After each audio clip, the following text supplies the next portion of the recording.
Go into the world and tell every man that you meet, there is a man on the cross. A Catholic Take. What you need to know right now. A bold synthesis of inspiration and information.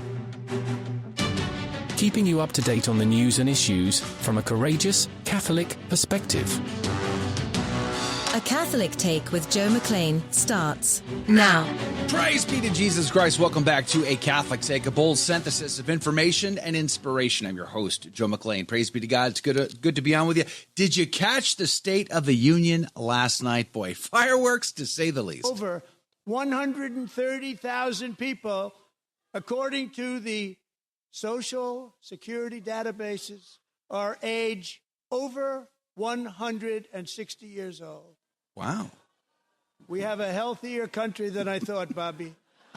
Members were kicked out of the chamber during the night. It was that explosive. We're going to cover the State of the Union with Sam McCarthy from the Washington Stand coming up at 14 past. There's a lot of good sound bites to get to. It ought to be very, very entertaining. Did you watch it? I'd love to know. And I'd love to know what you thought about it, too. But also on the program today, there's a brand new survey out, according to Eric Sammons over crisismagazine.com.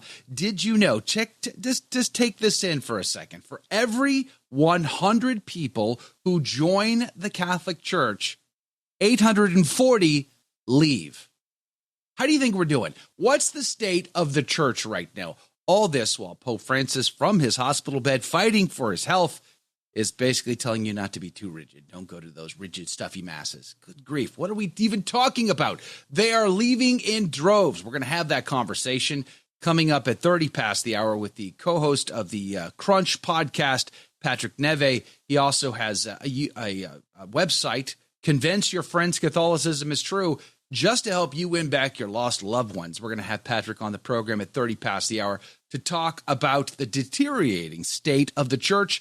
And what do we do, especially in a crisis of the culture war where the influencer is going to influence your children more than you will? Let that sink in. Patrick joins us 30 past the hour to have the conversation. We'll put links to everything we talk about in the show notes for you at thestationofthecross.com/ACT. But today kicks off our journey 40 days into the wilderness. Are you ready? Maybe now is a good time to start thinking about what you're going to give up for Lent. I don't know, potentially. Let's pray. Let's get started. In the name of the Father, the Son, and the Holy Ghost. Amen. Remember, O most gracious Virgin Mary, that never was it known that anyone who fled to thy protection, implored thy help, or sought thine intercession was left unaided. Inspired by this confidence, I fly unto thee, O Virgin of Virgins, my mother. To thee do I come, before thee I stand sinful and sorrowful. O Mother of the Word incarnate, despise not my petitions, but in thy mercy hear and answer me. Amen. In the name of the Father, the Son, and the Holy Ghost, and now your saint of the day. Saint Kieran the Elder, pray for us. Kieran was born in County Cork of Ireland in the 4th or 5th century, and is considered the first of all saints born in Ireland. At some point, he journeyed to Rome in order to properly learn the Catholic faith. Some accounts say that he was consecrated a bishop on the continent, but others maintain that he was consecrated by St. Patrick himself once Kieran had returned to Ireland. In either case, Kieran served the Irish people as both a bishop and an abbot, having founded a monastery at Sir Kieran, and he is regarded as the first bishop of what is now the Diocese of Ossory. Kieran's widowed mother took the religious veil at the hands of her own son. In several traditional sources, Kieran has been identified with Saint Piran, a patron of Cornwall who shares this feast day and several similarities in the accounts of their lives, though many scholars contend that they were indeed two distinct saints. Some traditional accounts also claim, perhaps controversially, that St. Kieran's activities in Ireland actually preceded St. Patrick's mission, though there is no certainty either way. For more about this day and others in the Church's calendar, visit thestationofthecross.com/saints and seasons. Saint Kieran the Elder, pray for us. And now your headline news. Breitbart reports Trump puts tariffs on China, Canada, and Mexico. Huge U.S. tariffs kicked in against Canada, Mexico, and China. I'll get there someday. Sparking angry and immediate retaliation from all three. Furious Justin Trudeau accused Trump of trying to cause the collapse of Canada's economy to make it easier for the United States to annex his country, and blasted Washington for targeting a close ally while appeasing Russia over Ukraine. Mexican President Claudia Sheinbaum said that she would lay out her country's response on Sunday, a work day. Beijing filed a complaint with the World Trade Organization, and global markets fell sharply in response to the escalating trade war, with the S&P 500 extending recent losses to erase all of its gains since Trump took office. Good grief, let that sink in. The Blaze reports BlackRock drops DEI goals, citing U.S. policy shift. BlackRock, the world's largest asset manager, announced in Friday memo that it dropped its diversity, equity, and inclusion goals, citing a shift in policy under President Donald Trump. The company explained that it would not renew its aspirational workforce representation targets, dropping requirements for hiring managers to interview a diverse pool of candidates. Additionally, BlackRock announced that its existing DEI staff would merge into a talent and culture team. However, BlackRock reaffirmed its commitment to maintaining a diverse workforce and avoiding groupthink. Catholic Vote reports Pope Francis is stable, but prognosis remains guarded. Pope Francis has not experienced any further medical crisis since yesterday and remains alert and without a fever, according to the Holy See press office. He received non-invasive mechanical ventilation overnight and woke this morning shortly after 8 a.m. local time. He did have time yesterday to criticize apparently traditional Catholics, but those are your headline news. Hey, the gospel today comes to us from Matthew chapter 6, verses 1 through 6 and 16 through 18. Jesus said to his disciples, "Take heed that you do not do your justice before men, to be seen by them. Otherwise, you shall not have a reward of your Father who is in heaven. Therefore, when thou dost an alms deed, sound not a trumpet before thee, as the hypocrites do in the synagogues and in the streets, that they may be honored by men. Amen, I say to you, they have received their reward. But when thou dost alms, let not thy left hand know what thy right hand doeth, that thy alms may be in secret, and thy Father who seeth in secret will repay thee. And when ye pray, you shall not be as the hypocrites that love to stand and pray in the synagogues and corners of streets, that they may be seen by men. Amen, I say to you, they have received their reward. But thou, when thou shalt pray, enter into thy chamber, and having shut the door, pray to thy Father in secret, and thy Father who seeth in secret will repay thee. And when you fast, be not as the hypocrites, sad, for they disfigure their faces, that they may appear unto men to fast. Amen, I say to you, they have received their reward. But thou, when thou fastest, anoint thy head and wash thy face, that thou appear not to men to fast, but to thy Father who is in secret, and thy Father who seeth in secret will repay thee." The Gospel of the Lord.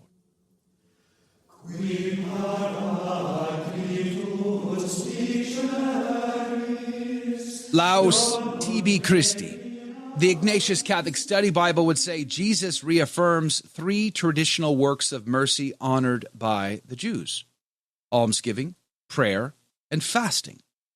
Jesus does not challenge these practices in themselves. He warns against performing them for public esteem. In secret, private prayer stands in contrast to the false piety of hypocrites. It was Jesus' own custom to withdraw from the public and pray alone to the Father. Private prayer is a complement to communal prayer, not a rejection of it.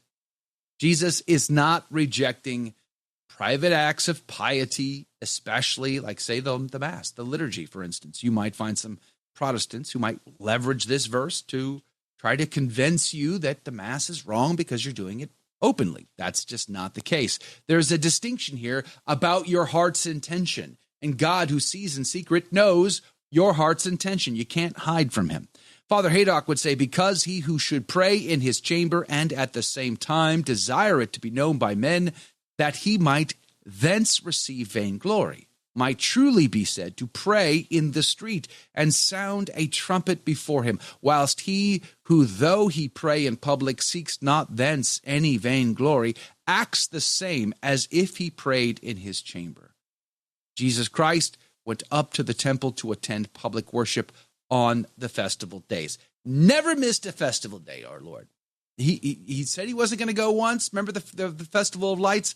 But he eventually did, because he was doing so intentionally to bring about a greater purpose. He goes on, he condemns not public fasts as prescribed to the people of God, but fasting through vainglory. Are you getting the vainglory repetition here? Vainglory and esteem for men. God knows your heart. You cannot hide from him. You can't pretend otherwise. If you have an intention of being seen and being praised by men, God will know it, whether you're in your bedroom with the door shut all by yourself, on a high mountain in the middle of nowhere, or you're in a big crowd. God's going to know your intention.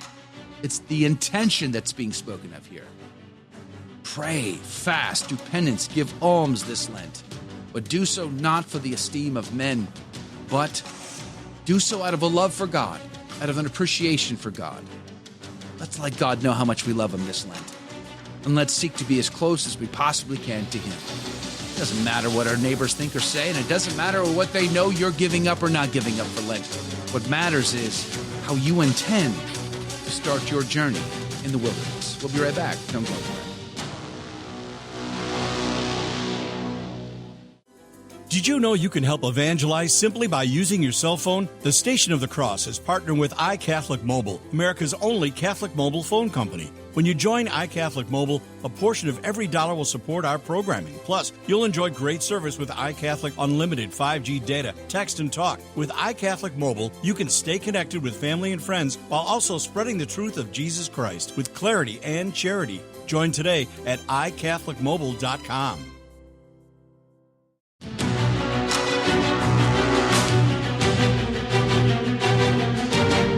Praise be to Jesus Christ. Welcome back to A Catholic Take, a bold synthesis of information and inspiration. I'm your host, Joe McClain. So good to be on with you. Praise be to God. Hey, in an era of the influencer, when so many young men and young women are given over to these influencers, I wonder why it is that we seem to be incapable of not just maintaining our numbers, but, I mean, we're losing them by a long shot. Brand new poll out. Crisis Magazine is reporting on it. I'm going to put a link to it in the show notes. But for every 100 Catholics that enter the church, 840 leave. How do we win the hearts of young Catholics today, especially when we have to compete with the Tate brothers and TikTok and Taylor Swift and all the rest? We're going to have a conversation with Patrick Neve for the Crunch Catholic podcast. He's also got a website, convinceyourfriends.com. And we're going to have him on the show at 30 past the hour to have that conversation. The state of the church, it's not looking good.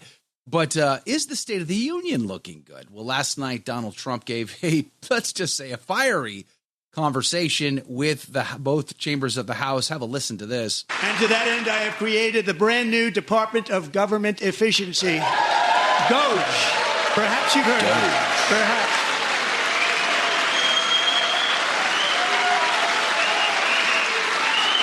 Which is headed by Elon Musk, who is in the gallery tonight.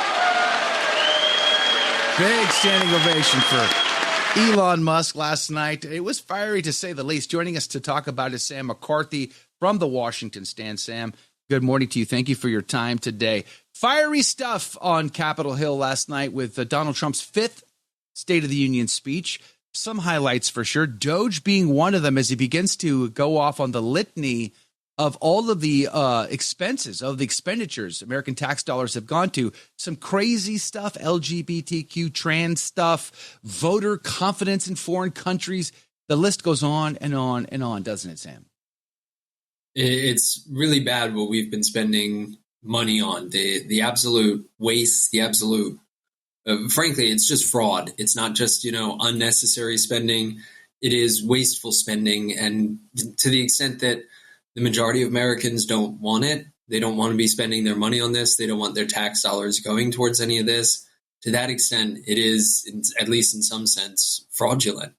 The exposure of this, I think, is tremendous. And I do give Elon Musk great credit for putting together a team who have the knowledge, the skill to expose all that. I think that it's great. And Trump kind of pointing it out, drawing attention to it. I think that was a smart move as well, especially with such a wide audience. The Dems, of course, we it's very expected. It happens every time, no matter whatever the president party he belongs to. The other side just sort of sits there and never cheers on. But in this occasion, they actually had some pretty rowdy members. One of which, the guy from Houston, had to be removed by the sergeant of arms. That was pretty interesting. Yeah, Al Green had to be removed by sergeant at arms. He was given warning after warning after warning. You heard Mike Johnson, tell him, if you do not take your seat, the sergeant at arms will expel you from the room. The sergeant of arms will remove you from the room. If you do not take your seat, please take your seat. Please take it. Can you please sit down? Can you please? He just doesn't stop. It's this whole, and then you had Jasmine Crockett, Representative Jasmine Crockett, as she was leaving the room. You had a number get up and leave of their own accord. Like Bernie Sanders, for example, got up and left of his own accord.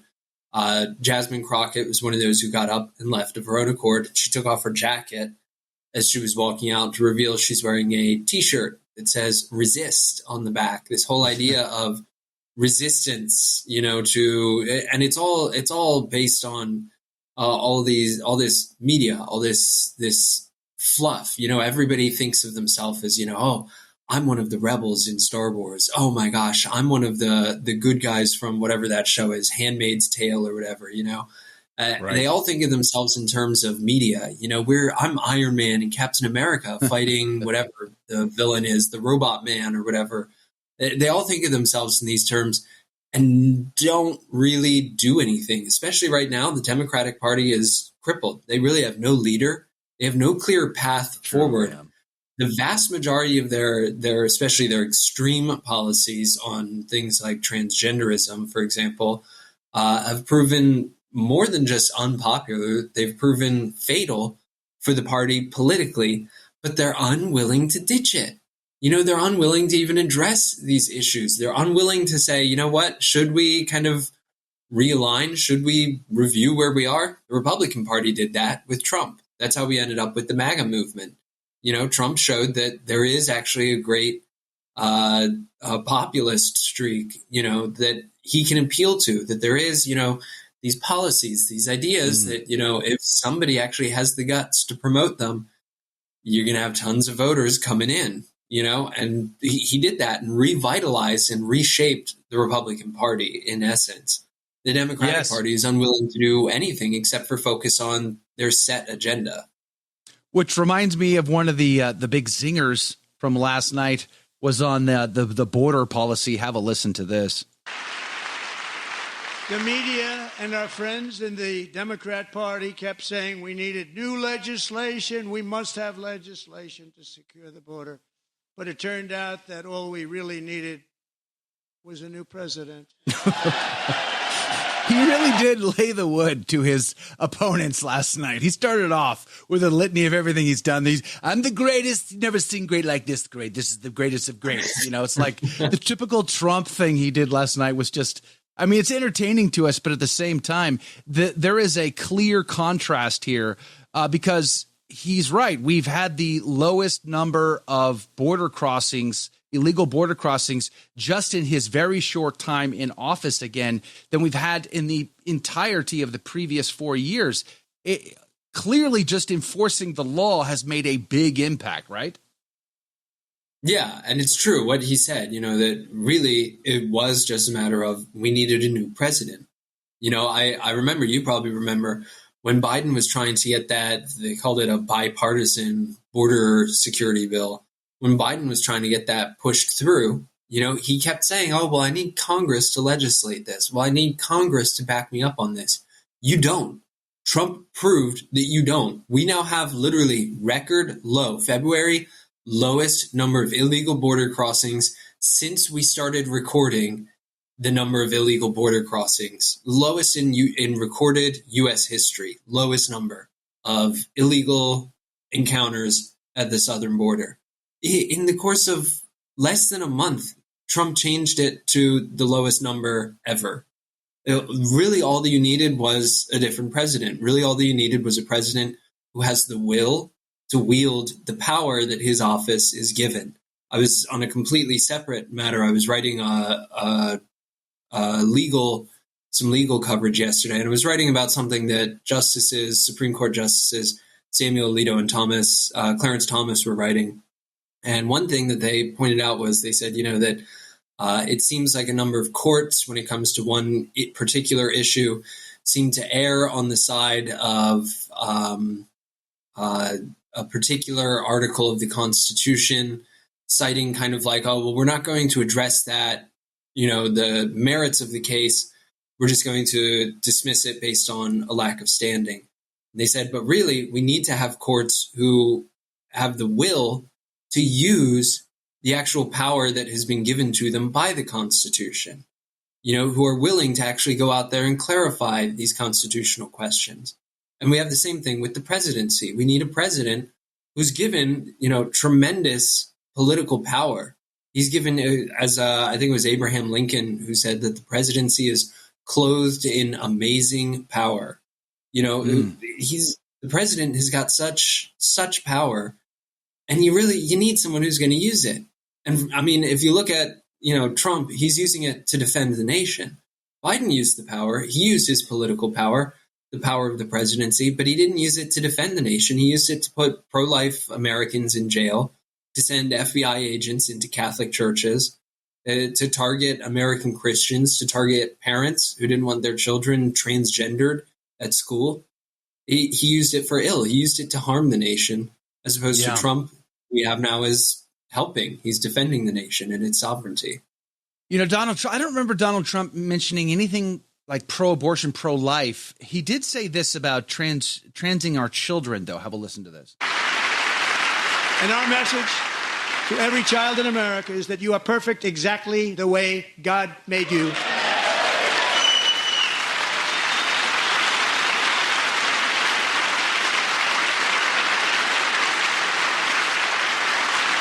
Because we're getting wokeness out of our schools and out of our military, and it's already out, and it's out of our society. We don't want it.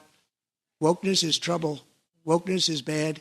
It's gone. It's gone. Oh, I'm not so sure it's gone, Mr. President, but I get where you're going with that. What do you think, Sam? Do you think he can overcome all of the entrenched years of the Obama administration, coupled with Biden administration, the resistance during Donald Trump's first term to implement things like DEI, woke agendas, transing our children, all the rest?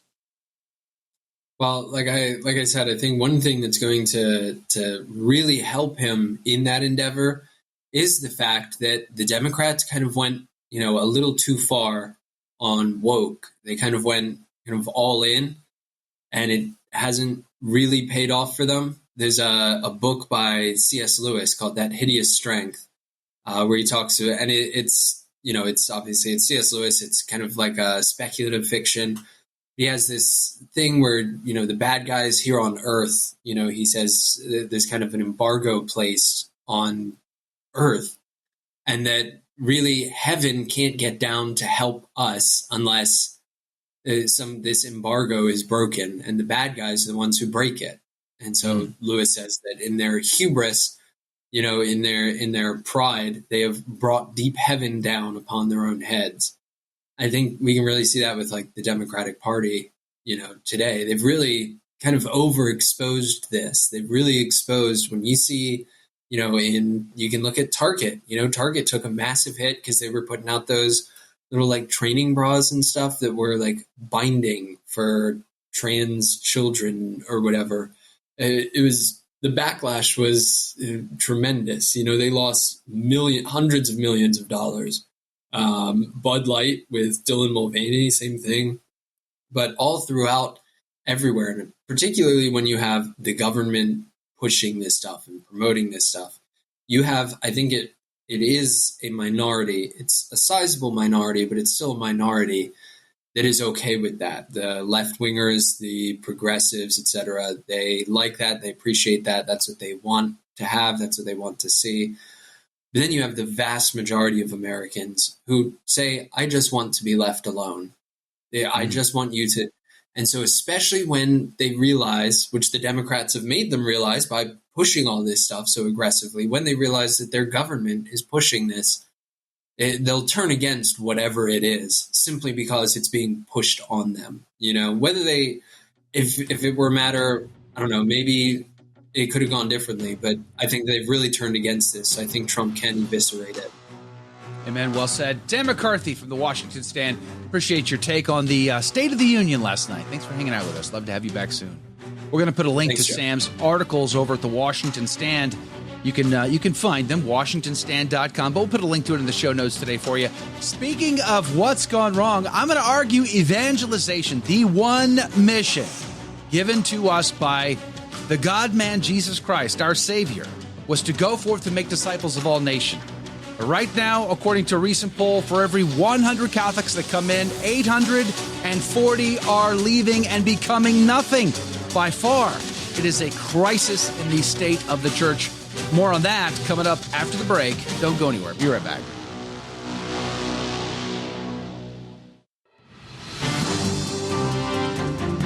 Praise be to Jesus Christ. Welcome back to A Catholic Take, a bold synthesis of information and inspiration. I'm your host, Joe McClain. So good to be out with you. Praise be to God. And here are your headline news. Just the news report. Zelensky reaches out to Trump after regrettable meeting. Ukrainian President Volodymyr Zelensky yesterday issued a public statement expressing gratitude for the American contribution to their defenses and expressed a desire to mend fences with President Donald Trump, which Trump then read last night to both houses of Congress, which was fun. He further expressed Ukraine's willingness to sign the mineral agreement at any time and in any convenient format. Zelensky's statement follows the United States pausing all military aid to Ukraine on Monday evening. Boy, that was fast, wasn't it? Daily Wire reports Ben Shapiro calls on Trump to pardon Derek Chauvin. Yesterday, Daily Wire editor emeritus Ben Shapiro launched a campaign urging President Donald Trump to pardon former police officer Derek Chauvin, who was convicted of killing George Floyd back in 2021. What's the difference now? The autopsy report. That's the difference. The evidence demonstrates that Derek Chauvin did not, in fact, commit the murder of George Floyd, Shapiro said, going on to say George Floyd was high on fentanyl. He had a significant pre-existing heart condition. George Floyd was saying he could not breathe before he was even out of the car. The Daily Wire has also launched a website where people can sign a petition urging Trump to pardon Chauvin for his federal charges. We'll see.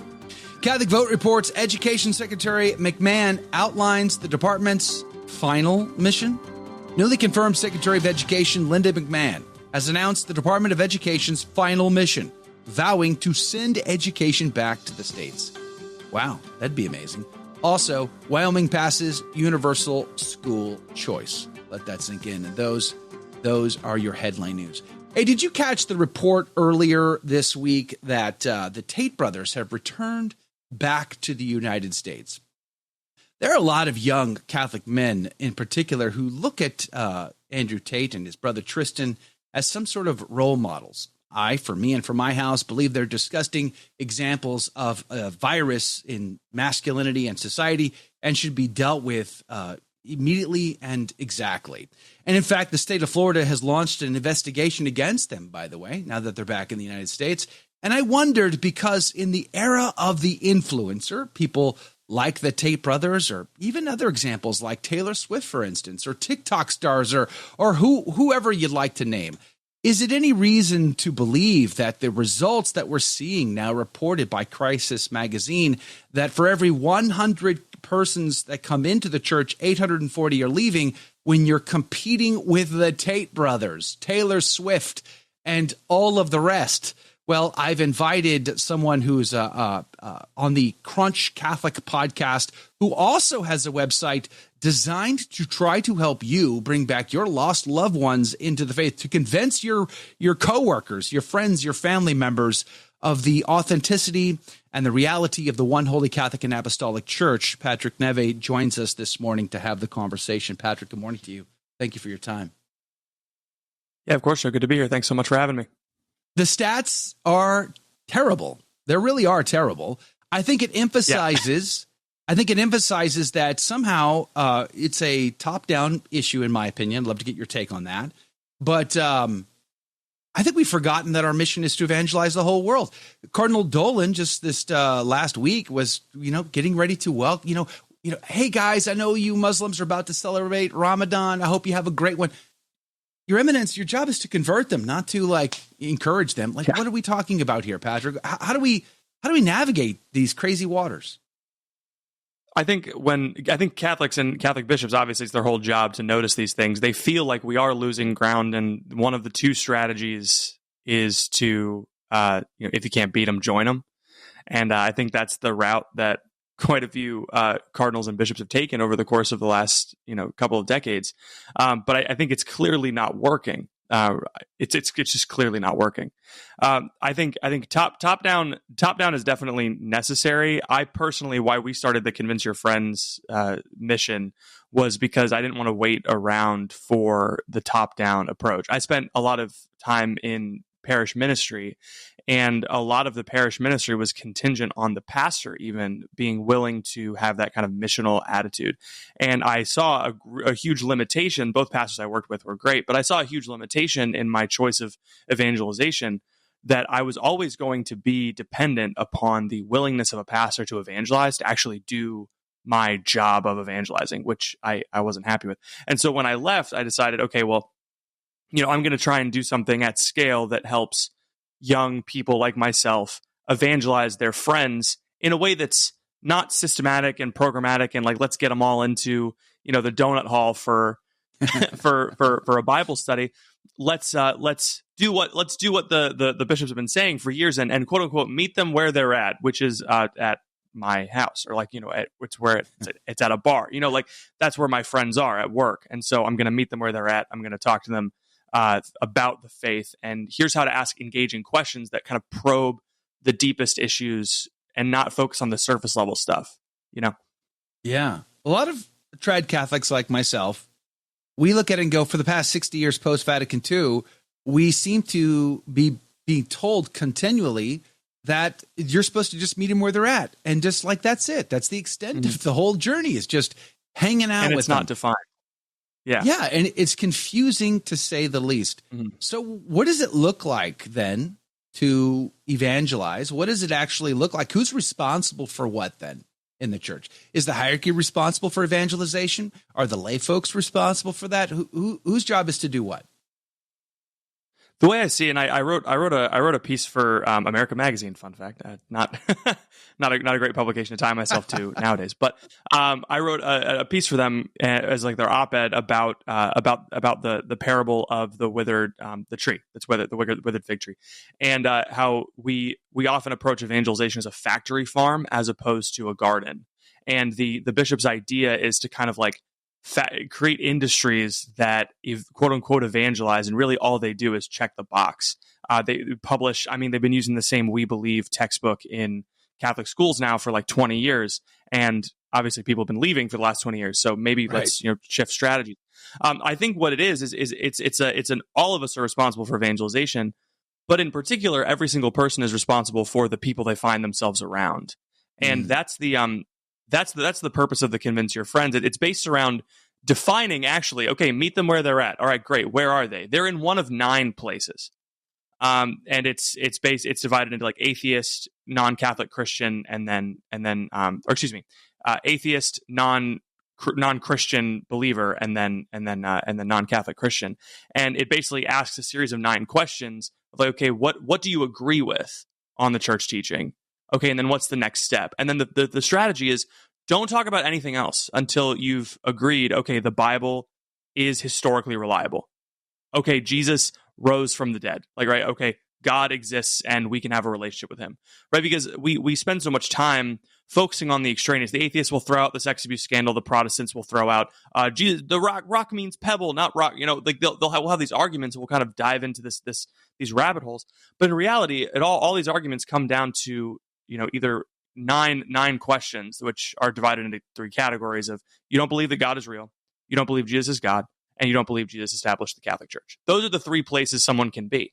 So let's stop complicating things and just teach Catholics how to answer those three major questions. I also do cringe often when I see members of the hierarchy, bishops, cardinals. I'm thinking of Cardinal Toglia right now trying to do a little TikTok dance or something. And it's just it always feels so cringy, so superficial. That's not going to get them, And I go back to I was highly critical of the World Youth Day, Father DJ Mix-a-Lot. It's if all we're going to do is meet them and try to compete with the Tate brothers, Taylor Swift, or any other TikTok YouTuber, whatever, then we're going to lose every time because they're way better at that than we are. I mean, so why? To your point a minute ago, it's meet them on the foundation of what is truth versus meet them on the foundation of what is passing, what is shallow, what has very little value. Why does the church seem to be stuck in this mode of trying to be relatable all the time? I think it's because we've been largely tricked. The liberal mode, and I mean classically liberal, so this has been happening for 200 years. The classically liberal mode is, the marketplace of ideas. We're all on a level playing field, and everyone's going to make their propositions, and we're going to figure out which one is best. We're going to figure out which one brings the most happiness and the least unhappiness, right? Utilitarian. And the Catholic Church has been okay, great. We're obviously going to win because we're true. And then we go out on that playing field and we don't notice that it's tilted to the left. Because what happens is the left says, we're going to trans all the kids. And the conservatives say, no, we're not. We don't want to trans anybody. And the discerning centrist goes, well, how about we just trans the adults? And the conservatives like, no, we want none of that. And then it keeps tilting left. And then all of a sudden the Overton window shifts. And this is what we see happening. When we compete on that marketplace of ideas, when we try to compete with the world that Taylor Swift is selling, we lose. But when we instead say, this is what's true, people are going to say you're a bigot. And you just have to say, okay. And then you have to keep needling them until they say, well, I don't agree with that. I think that's wrong. And then you've taken them off of that level playing field and you've brought them into the Catholic world, which is we're trying to decide as friends what is true. It's not two enemies trying to compete and figure out what idea is quote unquote best. It's two friends trying to describe reality. And that's how every Catholic needs to approach discussing the faith or politics with their non-Catholic friends. Is it needs to be an exercise in trying to find truth together as friends, first and foremost. So, I guess I'm canonizing him. I shouldn't do that. But Benedict XVI, I don't know why I was trying to do that. But anyway, Benedict XVI, said the tyranny of relativism. Andrew Tate left Christianity specifically to become a Muslim because he thought it was more in keeping with his version of masculine spirituality. His religion is clearly relative to whatever suits his fancy at the time. That is also, I think, in these numbers that we are seeing here in this new release that Crisis Magazine has been commenting on, saying that the vast majority of those who leave the church are becoming nuns. They're becoming nothing. They're becoming secularists. They're becoming atheists, agnostics at best. So that's a whole different set of conversations. It goes back to something you said a little while ago. You have to, if you don't know what truth is, you can never have that conversation with these people, right? Absolutely. And I like the article that you sent. He asked a question right towards the end, two questions. Why are these numbers trending downward, and how do we fix it? And he says rightly that we can't answer number two without number one. And there was another Pew Research study done a while back that I did a long thread about, because I asked my followers, why are people leaving the church? And all of them got the answer wrong. The Pew Research study showed it was by 76% almost of people who left the church said they left because they drifted away. And I think it was because when the church tries to be, on par with the world, people rightly say, well, why would I also go to church then? If all that Christianity is about is being a vaguely nice person and giving money to the poor vaguely, just writing a check and sending it off to Timbuktu, then why would I also go to church and follow all these rules? And I think that's honestly a fair question. And so and I've seen it work too. The reminding people that the church is here and why the church is here is often enough to just bring them back. My pastor growing up, who admittedly, in happy memories, he's now deceased. He was kind of a boomery lib priest, but he went door to door in the neighborhoods around our parish, and he did bring people back and into the church. He just went and found them. You can just do that. The company that I work for right now, we publish magazines for Catholic churches. We design like custom magazines for the parishes and mail them out, and we've seen mass attendance increase by 10% just by reminding people that the church is around. And so honestly, like the low hanging fruit, the cream of the crop, like we could just get them back by talking to them and inviting them back. Yeah, step one. We've never done that. But I guess I just want to follow up on the other side of this quick break. We're going to take a radio break. Sure. Patrick Neve is our guest, and he is the co-host over at the Crunch Catholic Podcast. Are we actually proclaiming truth itself? If, in fact, we're not relating to them, and they don't understand what truth is, and they're leaving for nothingness, maybe we have failed to teach what is, in fact, true. I think that might be at the heart of all of these issues. We're going to have that conversation on the other side of this break, but we would be grateful if you would share us with a friend. More of A Catholic Take is headed your way. Don't go anywhere. We'll be right back.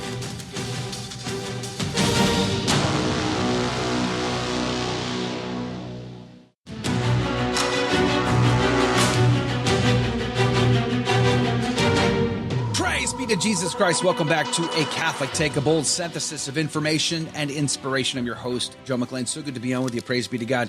I just want to give a shout out to one of our great friends of the show, iCatholicMobile.com. Support for this program comes to us in part because of my phone plan with iCatholicMobile.com for our family. Praise be to God, because a portion of the bill goes to support the Station of the Cross Catholic Media Network, iCatholic Radio, and A Catholic Take. Praise be to God. You can check them out online. They are a wireless phone service for individuals, families, and they are providing free service to religious communities. More information can be found at iCatholicMobile.com. My cell phone company's Catholic. Is yours? Just curious.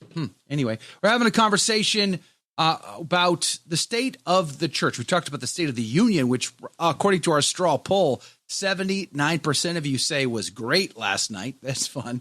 But we're talking about the State of the Union right now. And it's not looking good. The state of the church, rather. The state of the church isn't looking good. In fact, according to this article, which I'm going to link to in the show notes for you today from Crisis, it says only 29% of self-identifying Catholics attend Mass weekly. So only 29% of the 19% of Americans who identify as Catholic actually fulfill the Sunday obligation. So 19% of Americans are Catholic. And out of that chunk, only 29% go to Mass on a regular basis. And again, self-identifying Catholics who go to confession at least once a year is around 10%. It's a precept of the church. For you to be in good standing, you have to go to a confession at least once a year. But as few as 10% are going to confession regularly. Let that sink in. Joining us to have the conversation is the co-host of the Crunch Catholic Podcast, Patrick Neve, who also has a great website. I'm going to link to it as well, convinceyourfriends.com. Patrick, welcome back to the show. So we talked in the last segment about truth. Truth is a person. That person is Jesus Christ, and he died on a cross to save souls. But too few of us will tap into the graces that he provided to us so that we might have the beauty and glory of the beatific vision for all eternity, as clearly the number states. So can the argument be made that the church, from the top down, I include us lay people, have we failed to teach truth to the world in a world that wants, desires, and demands that we just always be relatable? Have we just failed to teach truth? Unfortunately, I think the answer is yes. And it's a shame because I mean, we've been given a sacrament that is designed for evangelization and preaching, and we do give it to kids too late. Confirmation, of course, is the sacrament that enabled the apostles to go out and preach to an actively hostile Jerusalem, right? Like people have short memories. It was 40 days, it was 50 days ago, but they just killed Jesus, so they're about to go preach. And we don't tap into that grace, I think personally, that we've received it, but as a church, we don't tap into that grace. And it's a shame because confirmation is a sacrament that has enabled us to continue this far into history, 2,000 years. It's enabled us to keep going when things get difficult. And so I do think that one thing that the clergy could do, if you're listening, is to, I'm sure you are, Amen. Is to push the confirmation age lower before kids encounter the sin of the world, which is earlier and earlier. They need the grace, right? It's the perfection of baptismal graces. They need these, especially in their teenage years. But I'm all right. Let's just say it out loud, Patrick, because some people say that they keep the age where it is because otherwise they just wouldn't come back. We got to keep those parishes full, So if we confirm them too young, they're gone and they don't come back. It's the way to keep them on the hook. It's Catholic graduation, Patrick. What would we say to that? I think that argument would be strong if the numbers weren't so bad. If it were, like Catholics are sticking around after they get confirmed, then we got to keep it at a later age because that might be why. But they're still leaving, and so if that's the thing that's keeping them, it's not working very well. It's the things that take them away, we give to them earlier and earlier. So like the encounter with the world happens earlier and earlier, right up into the age of reason. Kids are being given phones with access to the internet. I mean, it's at this point you can't even say, oh, don't give kids technology because it's impossible. It's in their schools, right? It's unless you homeschool, obviously. It's just they're going to encounter the world, and so we need to be giving them that grace earlier and earlier. And I was a youth minister. I used confirmation as a hook to get kids into high school youth ministry. It's not working anymore. They don't go if they don't want to, because parents aren't making them. The parents that made their kids go to church for the sacramental obligations are dead or dying or their grandparents. Wow. It's that age of the church is over. I was at a Steubenville conference and the speaker who'd been doing it for about 30 years was like, I know your parents forced you to come here. And I was like, literally every single kid in my youth group who came here wanted to be here because they don't go to things they don't want to go to. And so there's that little hook, it's gone. The age of that is over. We need to revisit that as a church, I think.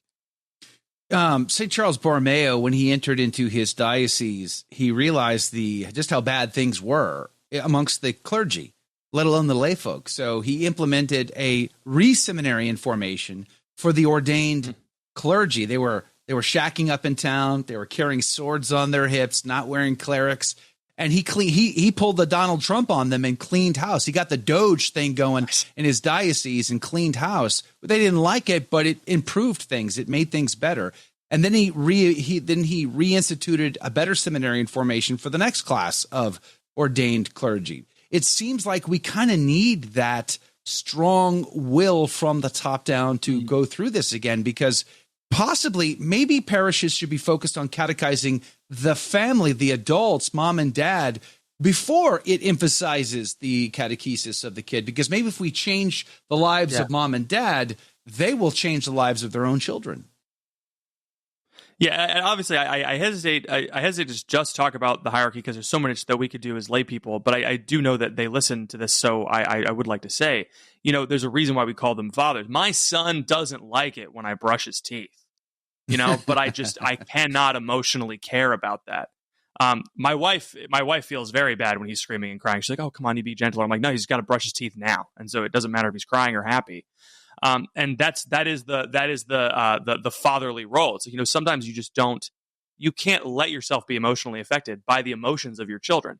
And so, and this is this fatherly role taken by the bishops, taken by the pastor, and then taken by the people that are delegated, that he's delegated his authority to, meaning like the CCD director. We need to take action. And the thing that I hear from CCD directors and professional Catholic lay people is that, formation starts in the home. And that really rubbed me the wrong way after a while because I kept hearing that and we were doing nothing to form the home. We kept saying catechesis starts in the home, and I think we were passing the buck to the parents and saying, well, there's not much we can do. Catechesis starts in the home. And, and if that's the case and the home isn't catechized, I think parishes should, maybe one pastor, if you're listening, one pastor, stop doing CCD for like 3 years and just make the parents come. Have childcare. I don't know. Maybe that'll work. Because obviously CCD isn't working for your parish. If you feel like it's not working, stop doing it. Start forming the parents and get them to form their kids. We tried something sort of like that at one of my parish's family catechesis, where the parents had to come. They hated it because that was when they went to go do grocery shopping and get Starbucks. Right. But it really started working. Parents formed community and started working with their kids. Yeah, I mean, wouldn't you say, because we're going to run out of time on the radio side here, but would you say for the lay folk, our job is to love our Lord so intensely that we would want to go to such a catechism class? Absolutely. You should want to become a better apostle to your own children. Absolutely. Amen. Yeah, well said. Convince your friends Catholicism is true. That's the website, convinceyourfriends.com. I'll put a link to it in the show notes for you. Convince your friends Catholicism is true, even in the midst of grave scandals in Holy Mother Church by some of the highest members of the hierarchy, or even in your parish and the guy next to you in the pew, or the guy you're looking into the mirror to right now. No matter what, convince your friends Catholicism is true. I love it. We're going to go into the after show. See you right back here tomorrow morning. It's Ash Wednesday. The journey begins. Let us go to the cross and die with our Lord. The Station of the Cross began broadcasting in Buffalo, New York in 1999. Since then, our listening areas have multiplied and expanded into several states. While our mission is to grow the Catholic faith through radio and other media outlets, our apostolate is supportive of but independent from your local diocese. Through your generosity, we are able to inspire countless listeners with the gospel and help lead them to a parish to be spiritually nourished by the sacraments. And we're back. Welcome to the After Show, everyone. Blessed Ash Wednesday. And how nice it is to have another person on the show who's calling out the marketplace of ideas and classical liberalism.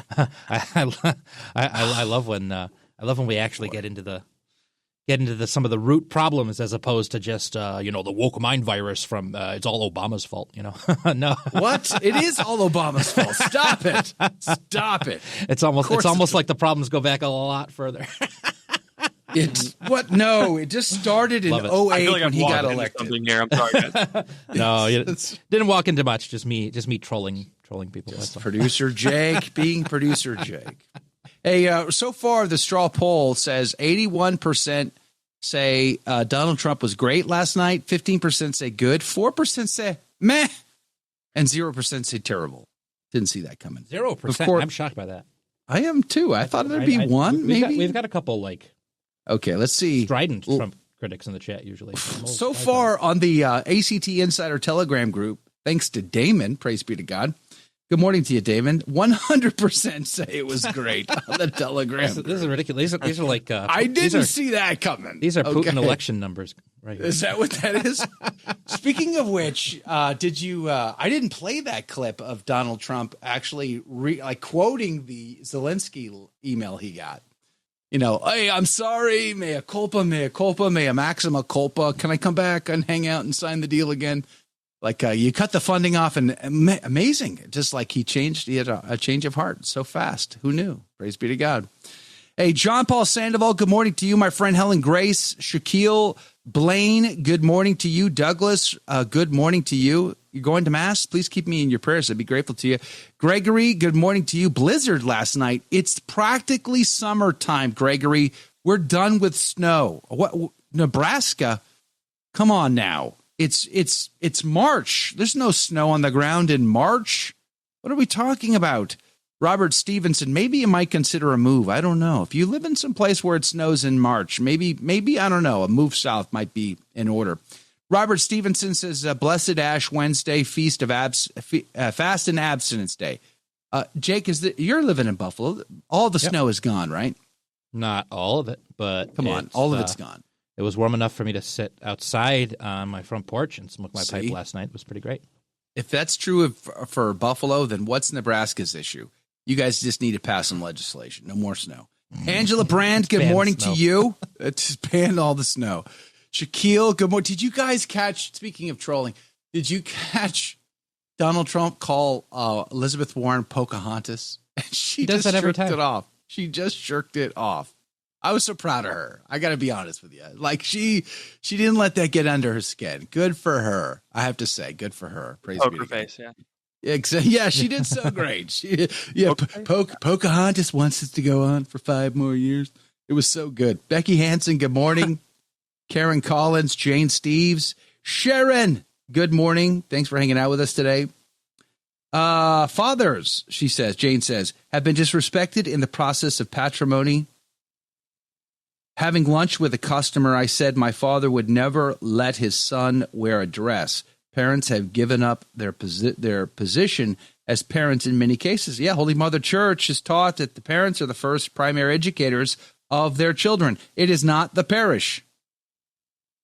It is mom and dad. But, Evangelii Nunciandi, Patrick, Pope Paul VI, he said, we have to stay in our lanes. My job as a lay person is not to form the church. That belongs to the hierarchy of the church, not me. Their job is to form me in the faith. And then I take that formation and I take it into the secular world, whatever I do for a living. I take it into the arts, the politics, the culture, the media, the education, or society in general. We take it into our homes. We take it into our parishes. We take it into our parks on the corner or in the neighborhood, or we take it everywhere we go. Mm-hmm. But it's designed that way intentionally, but it seems like everybody wants to be in everybody else's lane at this point. You think that's fair? Yeah, it's emblematic. I mean, lex orandi, lex credendi, right? We have lay people serving in clerical roles during Mass, and so we have lay people serving in clerical roles in just the life of the church. And it's kind of strange. It's a weird world, parish work, because you have a lot of people that are ostensibly clerics complaining about clericalism. The nun administrator of the parish is practically the pastor. She has everything except for the collar. Right. And so and sometimes she does. And sometimes she does. She probably puts it on before she goes to bed. But it's staying in the lane, I think, is a good way to put it. And that was the point of the Convince Your Friends whole thing we started, was because we're like, all right, these people aren't even equipped to go into the cracks.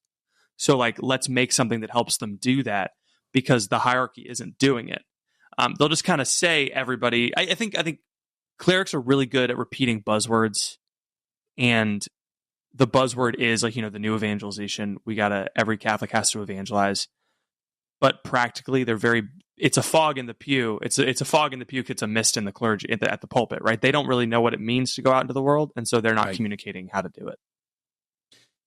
Yeah, you got clergy that want to dress like layfolk. You got layfolk who want to pretend to be clergy, and these are perversions on both ends of the scale. We should stay in our lane, and I've always appreciated Evangelii Nunciandi for that reason. I just wish more people were familiar with it. Unfortunately, it just seems like it's been lost. We should read it again. Lost Creole, good morning to you. CCD Youth Ministry, bad memories. All that did not work. Are the graduates of Steubenville actually Catholic? Well, some of them are great Catholics, and just like any other school, I would say, are not so great Catholics. There's some. I can tell you, I've had a lot to do with professors and people like that at various Catholic universities across this country, and without exception, you're going to find some bad apples in every institution. Some will have far less bad apples, and some will have more bad apples. Some will have, in some institutions that are known to be bad, heretical or whatever, heterodox, you're also going to have good apples in some of those places. You're going to have some standouts that are just going to surprise you. It's a mixed bag wherever you go. You got to pick and choose wisely, and certainly some institutions are better than others. Go ahead, Patrick. There will be a Brattenweiss for every Han, if you know what I mean. I don't know if that joke would land, but it's like the Franciscan. Whenever there's a scandal at the Franciscan faculty, it's always someone that's outside of the theology and philosophy department. And the theology philosophy department, they take an oath of fidelity. But Steubenville's a teaching school, right? And so sometimes they're like, who can teach social work? Somebody, please. We have all these students, and they'll just take whoever is available to move to Steubenville. And believe it or not always the best person for the job. Yeah, I can tell you, I'd known there's a school here locally that I've had somewhat of a relationship with for a long time now, Catholic school. And, years ago I asked their dean, I'm like, why are you trying to compete with the University of Texas? You don't have the football team. You're never going to have that. Why? Stop it. You can't compete on that level. They can't compete with you if you're solidly Catholic. Be fervently, solidly Catholic. And they were implementing faculty who saw the world through a secular lens. And they kept giving money away to whomever had a pulse just to get the student body up. And I'm like, these are mistakes. Just double and triple down on your Catholic identity. And it will resolve itself because you will build a reputation, get great Catholic faculty. And please bulldoze that ugly chapel down and build something beautiful, because that is ruining people's souls instead of lifting them up to God. But, just like my wife and kids, they didn't listen to me either. So there you go, folks. Praise be to God. Hey, Penn State dad says, snow a few years ago on my daughter's 16th birthday, which is March the 15th. We had a blizzard and received over 3 feet of snow. The only reason why I joke about this, like being so late in springtime with snow, is because when I moved to New England in April 1st, 1997, there was snow on the ground. And I thought that's the most insane thing ever in April. It's practically 100 degrees and 400% humid in Houston, Texas in April. But they've got snow on the ground in Boston. That always freaked me out. But anyway. I like to tell the story from a few years back where Buffalo had a huge snowstorm in the first weekend of May, and then by the end of May, it hit 90 degrees. It hit 90 degrees. Yeah, yes. Well, that's from snow to 90 degrees in 1 month. That's Buffalo. Houston level temp swings right there. Trab Herb Brooks. See, there's a trend in our Telegram group. Trad Herb Brooks is providing free of charge, apparently, a meme template with yours truly. So have fun torching me in the Telegram. That orange today. Drake jacket looks good on you, Joe. You should get one. Is that what that is? Yes. So thanks, Trad Herb Brooks, for allowing the group to torch me today. You're the best. Mary and Robert, have I told you guys are amazing? You are. It's true. You guys are amazing. Thank you for all you do. Praise be to God. Sci-Fi Mike, I see you over there. Good morning to you. Liz Finch, good morning to you. Has the letter come out? Which letter are we talking about? Jane, good morning again. Praise be to Jesus. Thanks for being on the team today. Becky Hansen, good morning to you. Northwest Iowa, I had trouble letting dogs out. Snow drifted against the door. In New Hampshire, where we lived up in the center part of the state of New Hampshire, we would often get 4-foot wind drifts right up against the house. The back porch, at some point I'd stop shoveling. I'm like, why? What's the point? I'll see the porch again in the springtime. It's fine. It'll still be there, hopefully. We'll see. Karen Collins, good morning to you. Good morning to you. Yvonne, good morning to you. The pendulum swing in the church went from hellfire and damnation to hippy skippy Jesus. Middle ground is where it's at. I would agree with that. You should always preach the truth, the good, the true, and the beautiful. Mary Gibson, the ordinary, it confirms at First Communion. Some dioceses have begun the process over the past 10 plus years now of reorganizing when you receive those sacraments. Now, the East, Patrick, do you know when the Orthodox, don't they give confirmation at it's all at the same time, I think. It's all at the same time. Yeah. Do you know Dr. Cirilla up at Steubenville? Not personally, no. Have you met him? Okay, he's a great guy. You guys have similar beards, but he made a really great point during our must be a really good looking man then. Praise God. Good looking guy.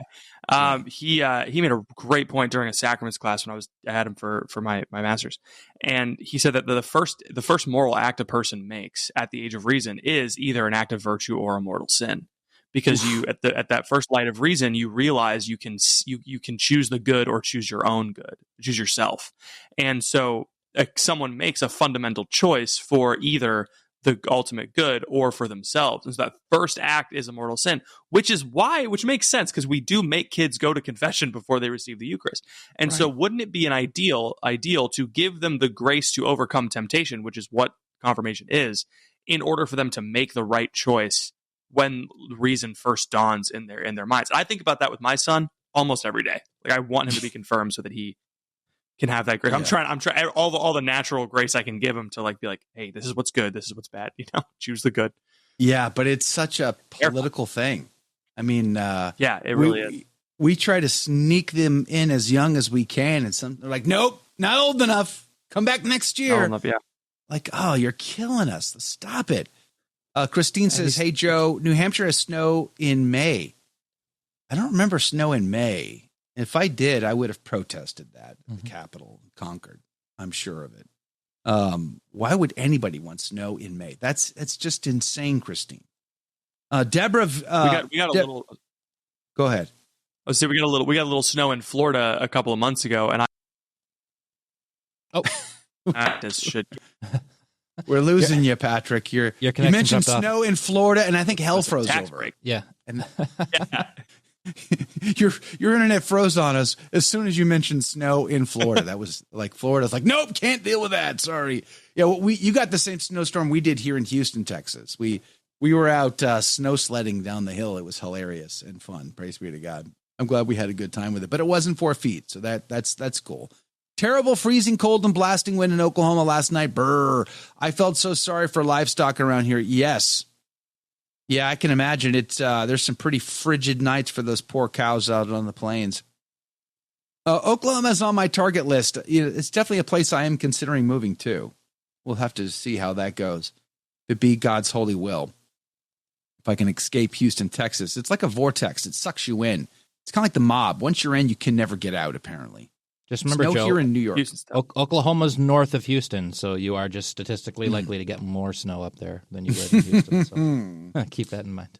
No, not in my community. I'll join the local, board or electors or whatever they call them. Become the mayor of the town. I'll just pass an executive order. We won't do snow. Support your local Harper Ray. Nobody listens, Joe. That's true, Eric.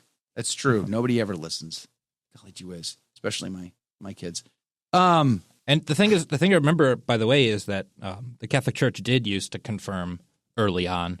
Right. It was kind of, I think kind of began with Pius X lowering the age for Holy Communion.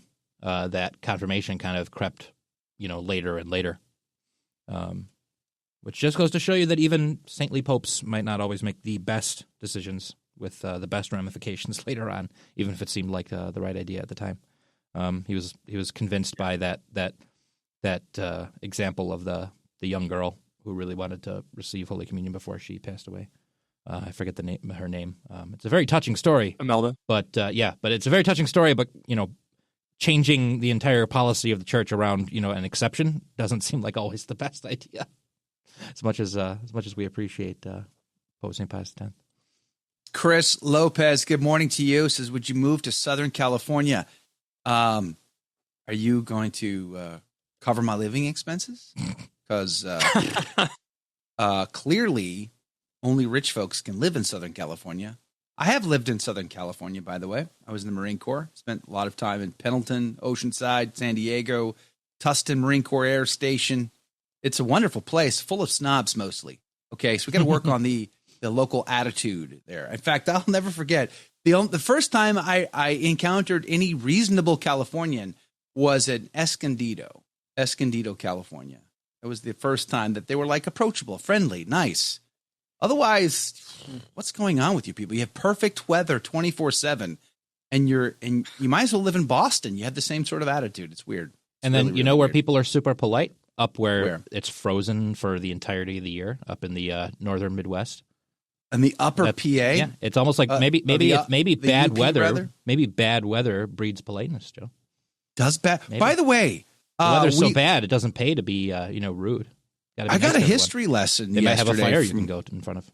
Maybe Got to be nice. Rebecca said this, responding to your inquiry yesterday about the Upper Peninsula of Michigan. Why isn't the UP part of Wisconsin? Because of the Toledo War. Why the bump, including Isle Royale? Ask Ben Franklin. He drew the border, yeah. Rebecca says. the old blame Ben Franklin mode. Okay. Sure. He just, he stumbled while drawing the straight line because he got distracted by one of the many prostitutes hanging around his house or something. Exactly. Good old Ben. Good old Ben. Good old Ben. Alaric, good morning to you. I heard Pius X allegedly considered communion and confirmation at infancy for the West. I'd be in favor of that, right? I feel like that makes that having confirmation that early makes more sense than having it so late, I think. Okay, if we're making compromises towards the East, yeah, I'm not in favor of compromising on Easter. I would be in favor of compromising on this. That's fair, right? I suppose. Yeah. Patrick, what do you say? Are you willing to I do Easter? think confirmation being tied to the bishop is important because it otherwise, you lose this like the reason why is because every individual Catholic is tied to Christ, like has apostolic succession in that regard. Amen. And so I would be hesitant to say, oh yeah, like let's have the priest confirm every kid. I think at that point you would lose the identity of the sacrament, and we would end up with a problem where we're trying to convince people, hey, there actually is a seventh sacrament, and you received it. Couldn't you just designate, okay, on 3 days a year, the bishop is going to be confirming babies? Comes around, yeah. In places like Houston, Texas, I imagine that's a lot of babies. It's not going to be, in most dioceses, it's a lot less, right? Unless you're in a major city. Smaller. Yeah, but there's also more than one bishop that can participate to help, carry the load. So right now, every year they do these confirmations, and it's a huge chunk of their time and their life is just going from one parish to the next parish just to perform these confirmations. Yeah. And they're like Moses. They have to have someone hold their hand up because the thumb in their arm is sore from confirmation every year to these teen groups in places like Houston where there's just massive numbers. But if they confirm them as babies, one bishop every million people. Yeah, the numbers here are actually tragic, and it's interesting because I moved from New Hampshire, where the faith, I was there. I became Catholic in the midst of the Boston sex abuse scandal, and when I became Catholic in '99 to marry my wife. And I had a mystical encounter with Jesus in 2002. And then I was on this wild ride to learn the faith. And then all of a sudden it became obvious, it became public that Cardinal Law was, hiding a priest predator. And the bishop that brought me in and confirmed me, McCormick, admitted publicly in court that he participated in intentionally hiding homosexual predator priests in the Boston Archdiocese. And I was like, what have I got myself into? And going through all of that, I got to tell you, the faith up there was like decimated. Nobody's going to church. They're closing buildings and selling properties off. Everybody is feeling like it's just the end of the world. It was such a different world than when I came to Houston in 06, 07. There's 150 parishes, 30 of them or more have more than 3,000 registered families. The biggest one here, St. Elizabeth and Seton, has on the books 15,000 registered families plus. But that doesn't include all of the people who aren't on the books. They have 10 masses every weekend and only 3 priests to go around. And so you have 2 million plus Catholics in a variety of languages over a population of almost 7 million people in this city. And how is it even close to being possible that the bishop can have a father-son relationship with the pastor and the pastor can have a father-son-daughter relationship with the layfolk? It's impossible. It's impossible. It's impossible. So what you see here is pastors will layer things so that they are protected.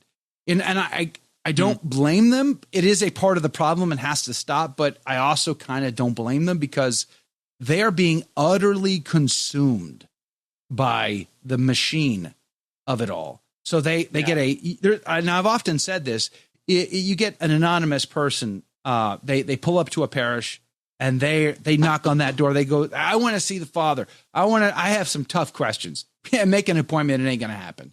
That secretary is trained to not let you go see father. Okay. You're never going to get to just see him that way. I've often said they tune into Catholic radio. They get to call and ask their hard questions. They get solid answers. Seeds are planted. Maybe they go to confession and they haven't been in 30 years. That's something we've often seen through our apostolate. But, it just, there's so many layers of self-protection just because they're completely outmanned. He gets sick, forget Absolutely, it. Right now in our diocese, if the African bishops, the Asian bishops, the Indian bishops, if they were all recalled back to their home dioceses, half of this diocese would be shut down overnight and there'd be no masses.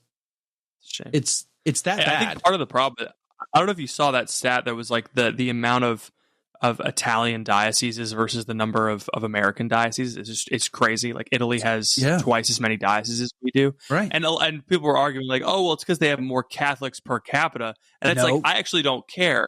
The diocese is the whole population. That bishop is the bishop to Houston, not Catholics in Houston. He's supposed to have a father-son relationship with 8 million people. Not going to happen. Not going to happen. Yes. We need to break dioceses up. And what the problem is that would increase the American church's power in the church, and no one wants that outside of America. But it's the scandal of the scandal of the corporatized church. It's not. It shouldn't be corporate America. It's not CEO and branch manager. It's father son. Yeah. It's familial, and it bugs me to no end that we haven't quite figured this out, or we figured it out and we just refuse to change anything about it, because you're never going to convince someone to love more by self-sacrificing their own disordered passions through a corporate America program.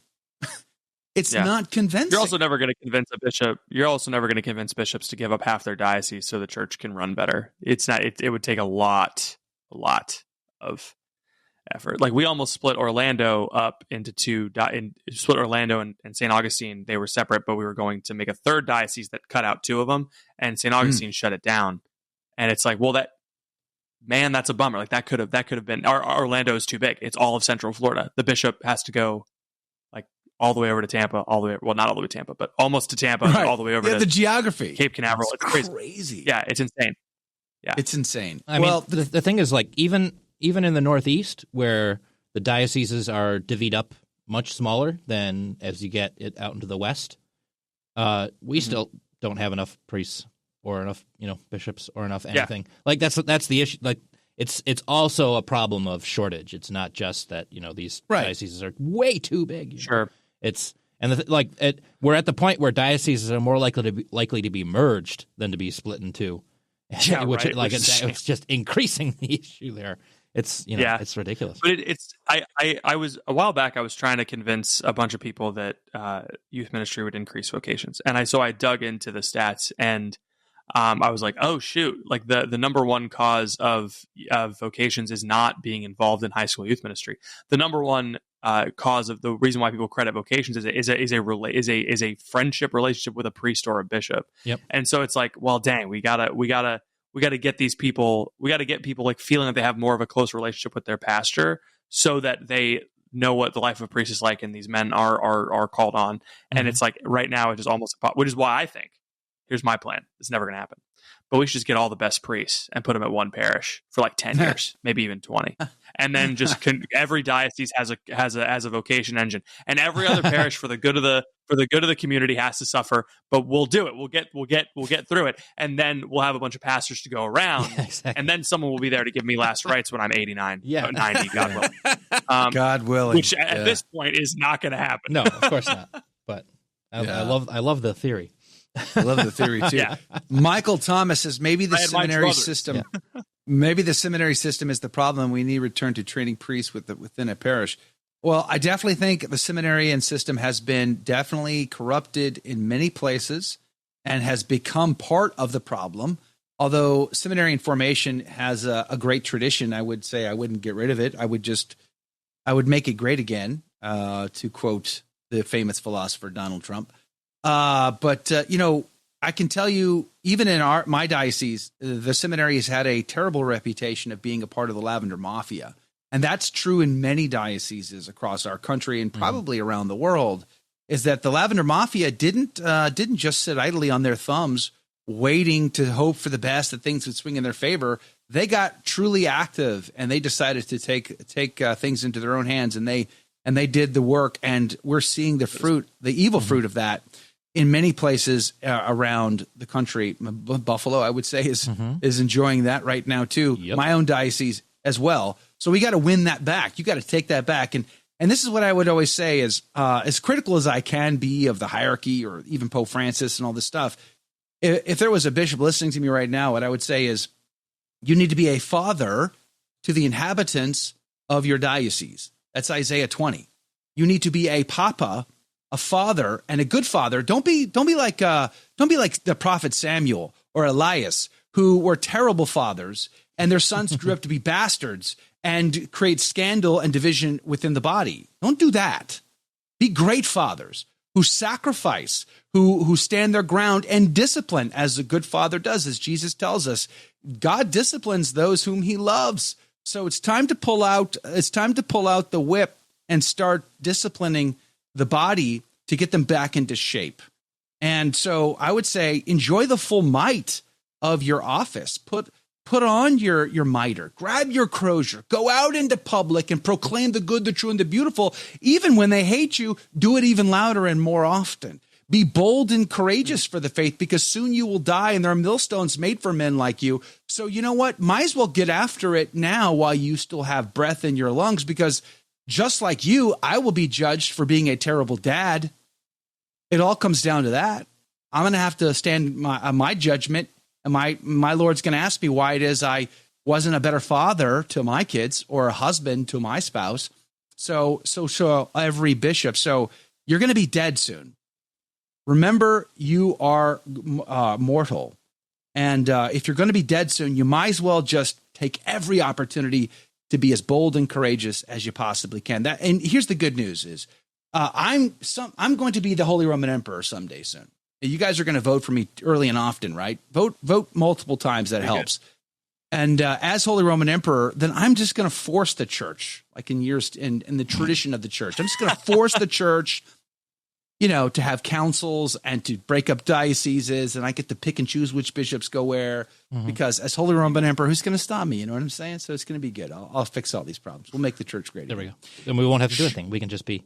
I'm reminded of something Sam mentioned, which is like, the vast majority of people just want to be left alone. That's the problem. If one person wants to be left alone and the other person wants to bug the other person, the person who wants to bug a person is going to win, because they have an outward goal that they can go and very easily attain, as opposed to the person who just wants to be left alone.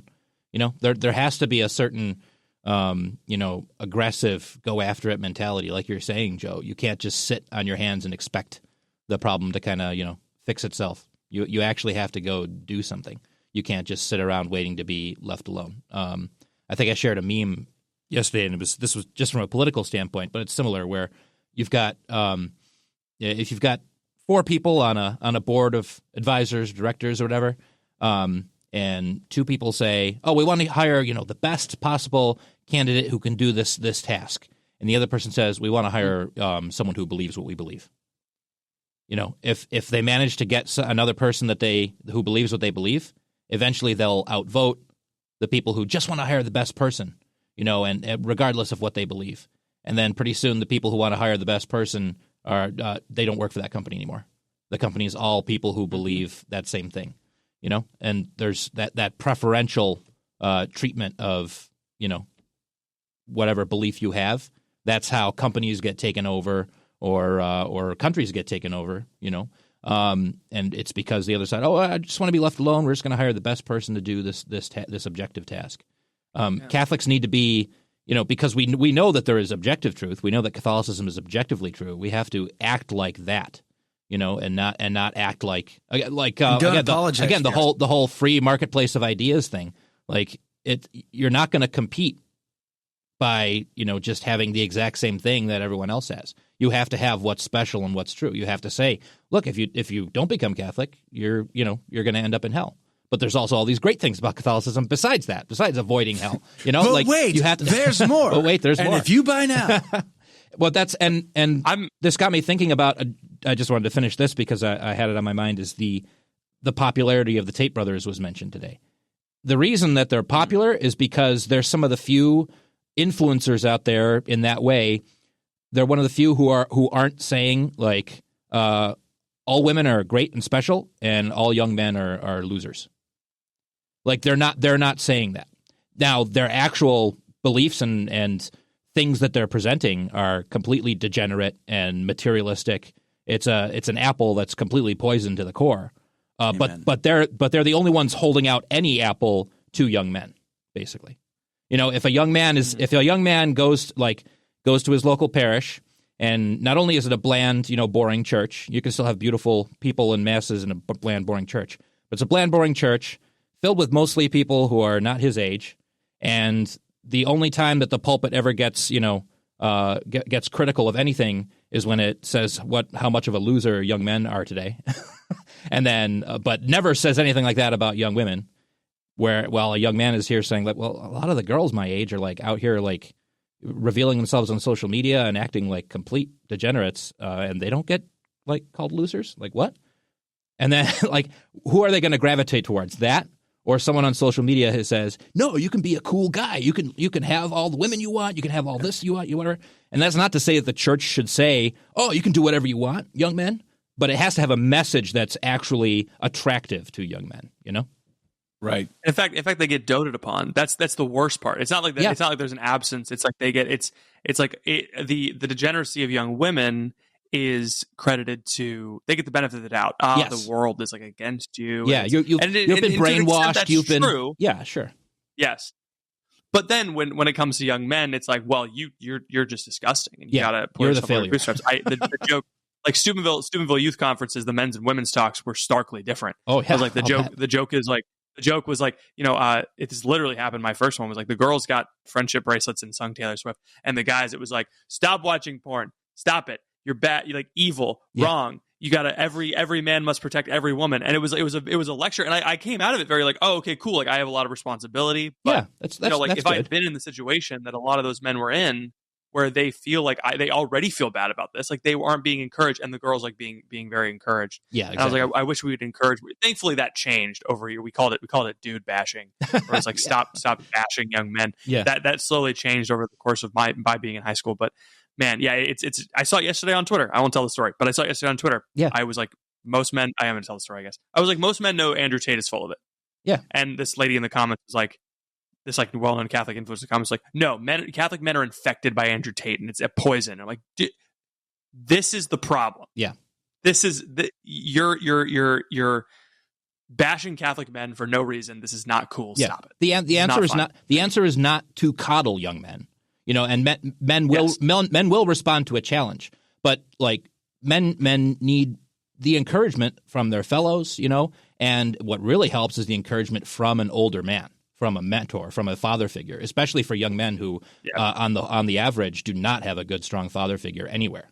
So that encouragement is possible. No man is an island, But there's this treatment of them as if they are on their own, and everything that they're doing wrong is their fault, and you better shape up and ship and ship out to go,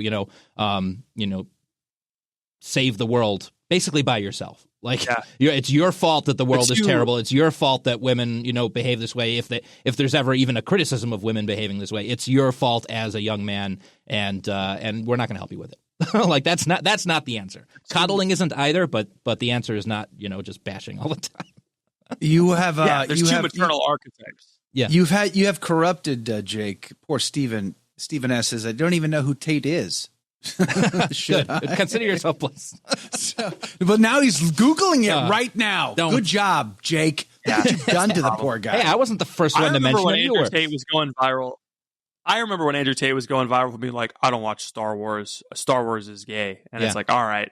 That was who he was 5-10 years ago. He's just a shock jock, right? That's all he is. Yeah, exactly. And he's just the using him, he's achieved Hitlerian transcendence where like his name is synonymous with a problem.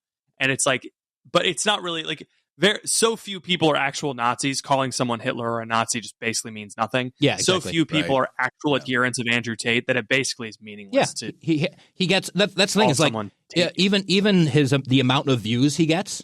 First of all, how much of that percentage is people hate watching him? How much of that is a percentage is just people who it comes across their feed and they watch it and then they go past because they're in a apathetic stupor from social media and video scrolling. Like the views aren't even an accurate representation of his popularity. I guarantee you he is more unpopular than he is popular. Well, he stirs the pot. Exactly. It's just like the Howard Stern show back in my day. It was intentional to get you in a rile. Yep. Because if you hate him, you're watching because you hate him, and you love to hate him. Yeah, exactly. If you love him, then you watch him because you love him. Everything he says, it's like Donald. It's the same thing with Donald Trump. Yeah. It's the squeaky wheel gets the grease. Yeah. I mean, he's even said he knows it. He's even said vaguely, at least, like kind of pro-Christian stuff in the past at times, just to get that rise. He gets more. He gets more mileage out of just being a hedonist. I don't listen to him ever. Yeah, I'm just saying, like in my awareness of him, I have seen the clips of him from his PhD program that are going around the interwebs right now of him teaching other people how to traffic young girls into doing sex work. Yeah, exactly. That's the thing. There's that. Well, that's the thing is he does all this. He has no real beliefs or philosophy.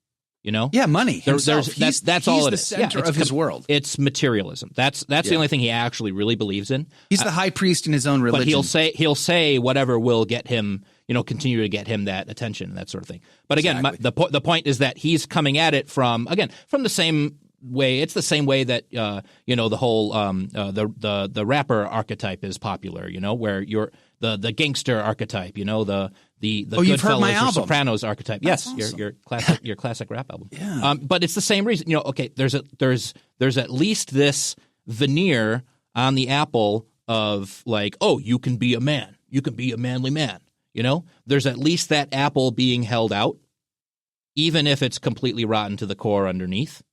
And that's what hooks young guys in. It's like, oh, I can be a cool manly man too. And again, the answer is not to completely adopt that mode by any means, Right. But the answer is to what apple can the Catholic Church hold out to a young man that does have the core of the truth in it, But it has to be attractive. It can't just be join the Catholic Church where you can be challenged all the time and be miserable all the time and and be mocked all the time. Like that's not the entirety of it. You need to know how to market the fulfillingness of being a man and accepting the challenge and living up to it and achieving that goal, and how rewarding the hard work of trying to attain heaven is, You have to know how to market that as attractive and not do it in a way where it's like you have to do all the work and the women don't have to do all the work, type of thing. Hey, we shoot ourselves in the foot too because Go ahead. We shoot ourselves in the foot because even when it is attractive, we go, I don't think they're converting for the right reasons. They're just converting because it's trad. Yeah, exactly. That too. Yeah. That too. The anti-convert mentality. Darlene opens up another can of worms, though. Darlene Bradley, good morning to you. She says, when are we going to start discouraging the mutilation of tattoo culture? Now, Darlene, stop it. It is my dream someday to be a youth pastor, youth minister. You can't call them pastors, we're Catholics. Youth minister at some major suburban Catholic parish. To do that, there's a checklist, Darlene, that I have to accomplish. I have to have tattoos down my sleeve. I have to have the sleeve. Maybe both. If I'm really cool, I got to have both. But at least one. Skinny jeans. Got to have the skinny jeans, Darlene, and the fedora as well. Of course, a trimmed out, cool looking beard. And then, maybe if I'm really going big, nose ring, earring for sure, but maybe a nose ring too. That's the way you become a youth minister. I was going to say pastor again. Again, can't do that. We're not Protestants. Just yes. You got to have the tats. 2-3 holes in your ear. Yes, you got like the rings. You got to get the big like African ring thing going in your ear, and or maybe your nose. Maybe you can. I don't know if you can get that in your nose, the bull ring or whatever. You can do that. I've seen it. These are the requirements in addition to having a master's in pastoral studies. Okay, you got to have the master's in pastoral studies if you're going to be a youth minister. Tattoos, earrings, and skinny jeans. These are the requirements. I don't shoot the messenger, Darlene. I'm just telling you how it is. So there we go. So if you have to have tattoos, you just got to have tattoos. Mm-hmm. I mean, it's just part of the equation. I just right. Obviously, I'm being snarky, but I got to tell you, don't stop visioning me in skinny jeans. Stop it right now. Don't do that. It's bad for you. What would be my rapper name? I don't know. What would be my rapper name? Les Go Loose has dreadlocks. I don't think I can grow dreadlocks at this point, but who knows? Maybe I can get some implants. Go to Turkey and get some implants. I don't understand the whole look like, act like, smell like the world routine. Yeah. Could you imagine St. Thomas Aquinas creating TikTok videos?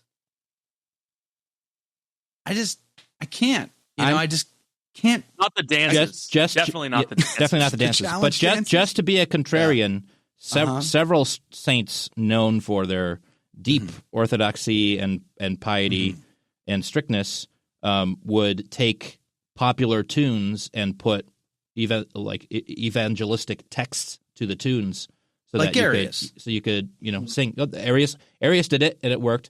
There were saints who did it and it worked. St. Alphonsus Liguori, I think, was one of them. I think St. Philip Neri was one. They would take tunes that were popular and going around, and they would put words that helped explain the faith. Theologically accurate words that helped explain the faith. I'm going to start writing I'm going to start writing my parody of Espresso, explaining transubstantiation. There you go. That's exactly. So I'm just saying, there is room in the history of the church for saying, well, here's something that is very popular. Can it be used in some way to instead express the truth of the faith? Now apply that to tattoos, Jake. Well, no, really. Tattoos go ahead. No, I'm just saying. Go ahead. I have nothing to say in defense of tattoos. I really don't. That's it. I'm not saying. I'm just pushing back against you can't use anything of the world to try and spread the message. Sometimes there are ways to use it. I mean, we're on YouTube right now, aren't we? We might not be on TikTok, but we are on YouTube. Becky Hansen in the Telegram group says, skinny jeans, sleeve tattoos, nose rings. I'm feeling sick. Please stop. This is your penance. This is your Ash Wednesday penance. I should probably do a whole show just in skinny jeans someday, just to give penance to the audience. That'd be great. Oh, boy. It'd also be uncomfortable at the same time. I heard that was done in the German drinking songs. You can tell my catechesis through German drinking songs. Oh yeah, entirely possible. Yeah, parodies of. Maybe. I mean, Gather Us In does sound like a drinking song. Really, it doesn't sound like a hymn. Oh my gosh. It's so Give us the courage to enter the song. Yeah. That's what I always say. Sometimes I turn to my wife during Mass and I'm like, what did that song mean? What is it? There was one that was it's the one that's the Beatitudes. It's like the redo of the Beatitudes, where it's like, blessed be the something. There it is. Yeah. And it's like it totally butchers the Beatitudes because it talks about blessed are they who want to bring justice to the world, and it's no, you misunderstand. It's hunger and thirst for righteousness for a reason, because you are not the one who brings justice to the world. You're hungry and thirsty for it. It's not a social justice let's go give soup to the poor. It's like a hunger and thirst for righteousness. Exactly. It's so much deeper than this. It's someone who wants it so bad that they're fasting and doing penance for whoever runs the country or for their bishop to do the right thing because they're not. It's that kind of hunger and thirst. Exactly. It's a totally different thing. Yeah. Oh man, Moni. Good morning to you, Moni Lopez. Is better a skinny jean than a ripped jean? I don't know. Ripped jeans was cool back in my day too. Back in the 90s, did you wear? We had to do our own ripping though. Unlike you crazy kids, you just go to the store and buy them ripped already. We had back in my day, we had to rip our own jeans, artisanally ripped. Yeah. Did you wear GNCOs, Joe? I couldn't afford that. Are you kidding me? My mother was poor. I mean, we shared a can of baked beans for dinner. Like if it didn't come from a hand me up shop, it came from a friend's mom. It's like, what are you talking about? I don't even know what that even stands for. Like, that's like saying, hey, do you get the latest Jordans? Yeah. No, of course not. Are you kidding me? I got the latest Payless. Is that the same thing? I don't know. Maybe.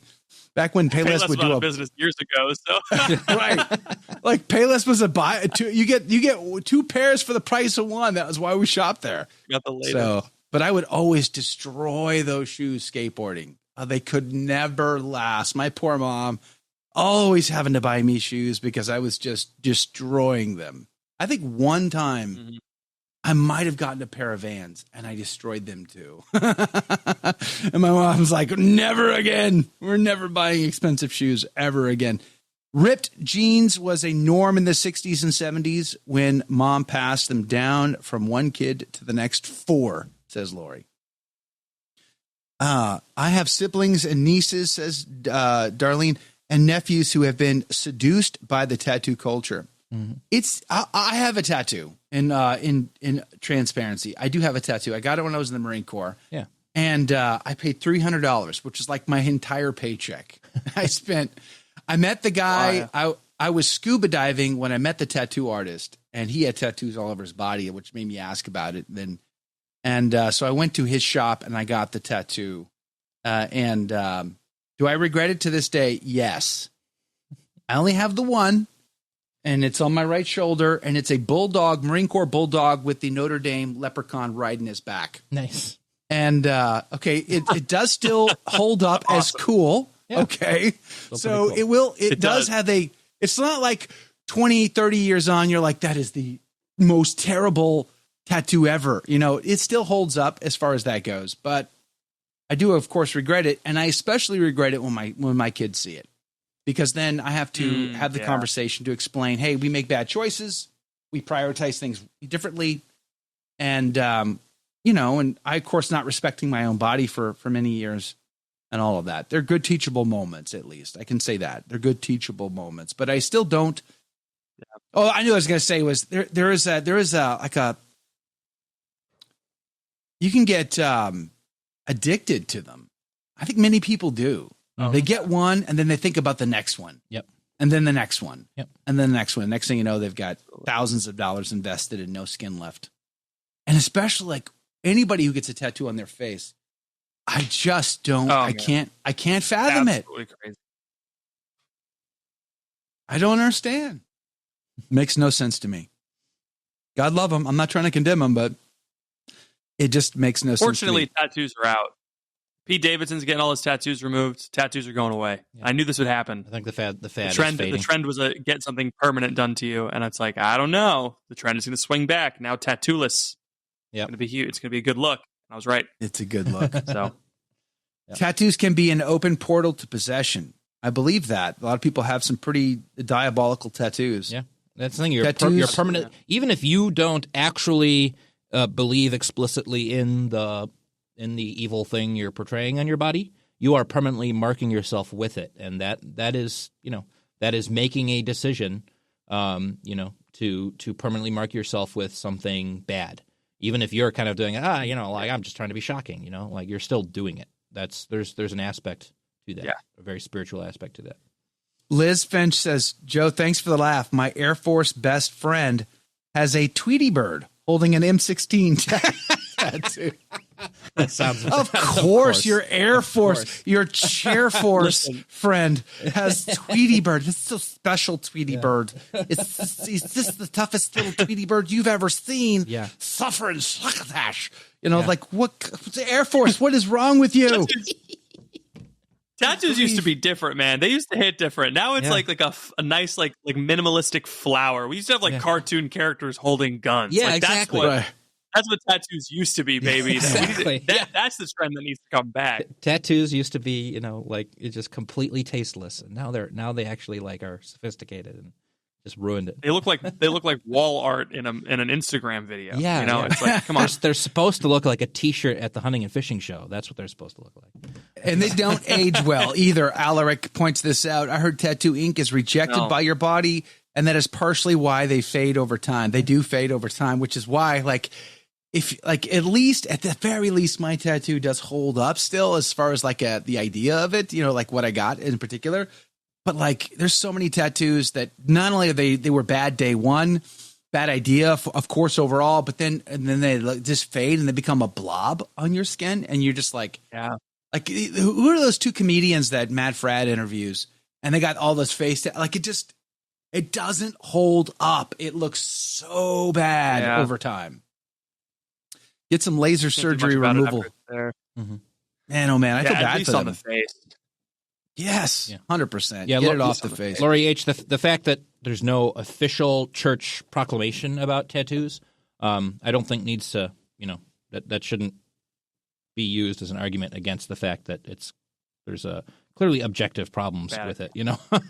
Even if the church says okay, well, we're not going to condemn, sailors, who get a specific one to express, membership with the rest of the crew or something like that. Like the church might be, very, very forgiving of something like that, but the culture of it and the common practice of it clearly, has roots in something that's not, Christian for the most part. So it's, I don't think we need to, rely on there being an official papal bull about it to say, there's a problem with it. But.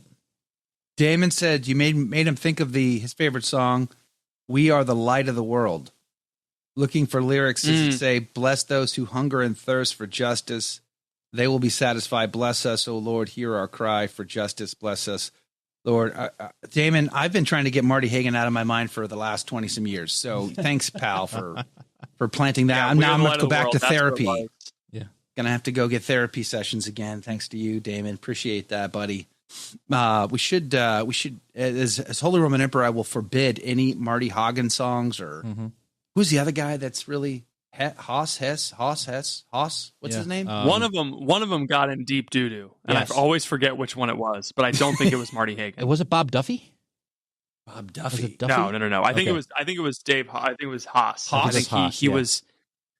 Yeah, people were just so. I hesitate to make this joke, but people were just so starstruck by the great bad hymn writer that they were abused by him. It's like, first of all, that's crazy. Yeah, that these guys had that much star power, right? But also, man, it's if you're being starstruck by the guy who wrote "Be Not Afraid," you gotta re-examine. Not a bad song, but as far as songs go, yeah. Christine Dion Artist says, one of my best art students went on to become a tattoo artist. I recently had the opportunity to tell him his art has reached an amazing level, but that I couldn't compliment his demonic images. Wow. So he's obviously doing a lot of that in tattoo work. That's terrible. Yeah. I am impressed with some of the artists that the art that they can create is pretty phenomenal, but you just wish that they would use that talent for good, right? To do something more beautiful, to express the good, the beautiful, and the truthful. The good, the beautiful, and the true. Something along those lines. Yeah. Which reminds us, so many times we've discussed this on the show. This is why you want to make Catholic churches epic, not earthly, not man-centered, but this is why when you walk into St. Peter's, you look up and you're like, the letters are 10 feet tall. The baptismal font is bigger than my waistline. That's amazing. It's just everything is so epic and grand scale and beautiful and the highest level. That's what we talked about yesterday with Our Lady of Victory Basilica there in New York. Father Baker in his 70s was like, I think I want to go big this time. I kind of want to do something amazing. And he got the best of the best of the best that he could possibly muster, raising millions of dollars from all over the world to build something that stands up to this day to being totally exquisite, epic, and just inspirational. When you walk in, you are in utter awe. And it holds up to anything you're going to see in Europe. It's that good. Same thing with art. I don't right? even care that we used indulgences to build it. I don't even really care that much. Money well spent. Yeah, exactly. Money well spent. Yeah. Money well spent. Well, you know, but that goes to the whole point of taking popular songs or using popular platforms or whatever. You have to tap into human behavior and human tendencies. You can't just ignore them. You can't be, everything material is evil, you know? It is good to have a materially beautiful church, and there are objective standards of beauty that you should strive for. There are objective standards of catchiness for hymns that keep the hymns in people's minds so that they always have that there. Mm-hmm. I would be fascinated to know, maybe God will tell me if I get to heaven and can ask him, how many people were brought back to the faith on their deathbed because a great hymn just wouldn't get out of their head, and it reminded them at the right moment, and they made and they had a good and holy death because of that. You know, you have to tap into human behavior. And again, this is just about, you have to hold out, something attractive, that's, attractive in a good way, that's playing on good human instincts, like the desire for beauty, the desire for fulfillment. You need to be tapping into that, but drawing them towards the truth. You can't just ignore, human behavior, human emotion, you can't, that's why bashing someone constantly is not going to convince them that you're right. That's just how human emotions Eagles work, Wings probably got somebody. Yeah, exactly. Eagles Wings probably got somebody. It probably did. Thanks, pal, because now that's stuck in my mind. I was just thinking about Tradish Mom here, who's complaining about Light of the World, now stuck in her mind all day, and now all I'm going to hear is Eagles Wings today. I will raise you up. I was talking to our music director, who's like a relatively trad guy, and I was like, "Do people still why do we still sing these songs?" He's like, "Dude, because people request them. Like if we didn't sing Table of Plenty once a week, is this music ministry? Is the DJ? I was like, come on. He was like, I just don't want to get my butt handed to me. Like, that's fair, but it's at least we're getting rid of the songs that are like legitimately heretical, like Lord of the Dance. Good grief! Sorry, again, that'll get stuck in. Is Casey Kasem in charge of the entrance hymn? Up 10 spots to number 5. It's Eagles Wings. Now everybody raise you up as Father comes in. Like, what are we doing here? Stop it.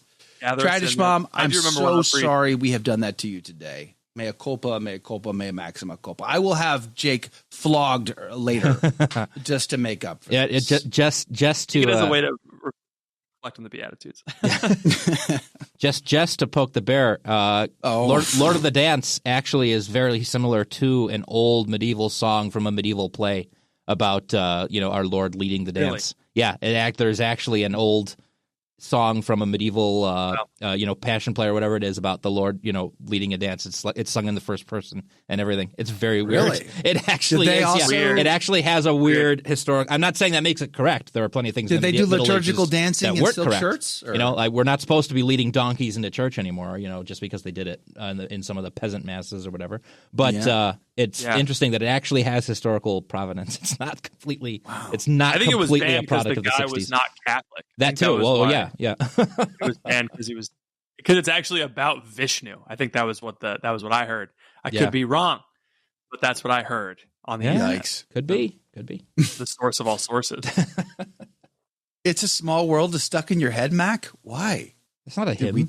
We didn't talk about It's a Small World after all. It's not a. Now it's stuck in your head. That can be the official hymn of synodality. Maybe we can make hymn of synodality. Maybe we can make that happen. Amen.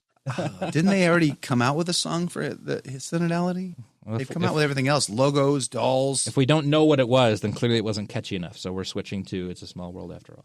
There's a Gloria that sounds like My Little Pony song. Yes. That's a famous one. The My Little Pony Gloria. Terrible. Oh, what are we doing? My parochial vicar, as a joke, I don't actually know if he's joking. He says he wants to do a John Williams mass. Where it's all the John Williams hits as the mass settings. Oh gosh! Oh no! Tell them that's a great way to make the rounds on social media. Yes, because we will all be playing that video clip. Yeah, and that'll definitely not be. It won't be cringe. It'll definitely get all the kids in there because they want to sing John Williams at mass. That'll get all. The kids. Because everybody. I got a Gloria that was my heart. Oh no, I got a Lamb of God that was my heart will go on. It was like, Lamb of God, you take away. And I was like, I looked at my wife and I was like, this is my heart will go on. Oh, that's it. Yeah. That's just, oh my goodness. Oh, my heart will go on. Stop the madness. Praise be to God. Wasn't Lord of the Dance based on Shaker song? Yeah. Yeah. Tis a shaker gift to be simple. Oh, yes. Tis Yep. a gift to be free. Mm-hmm. The Shakers. Yep. Protestant flavor there. That's Not no longer exactly in the existence most because they orthodox. didn't have any kids. No, there's 4 left, Joe. There's 4 of them left. Or 3. I can't remember. Really? Yep. We should get them on the show. Yeah, we should. Yeah. See how that's going. Hey, Patrick, great having a laugh with you, my friend. Thanks for hanging out with us today. Great to be here. Thanks so much. Let's go get some matching tats. What do you say today, huh? Let's go get some match. Let's all go get matching tats. ACT today. logo. Let's do that. ACT logo, logo, tattooed to the cheekbone or something. I don't know. We'll have to figure it out. My heart will go on. I hate that song too, by the way. Hey, we'll see you guys right back here tomorrow. Enjoy your Ash Wednesday. God love you. God bless you.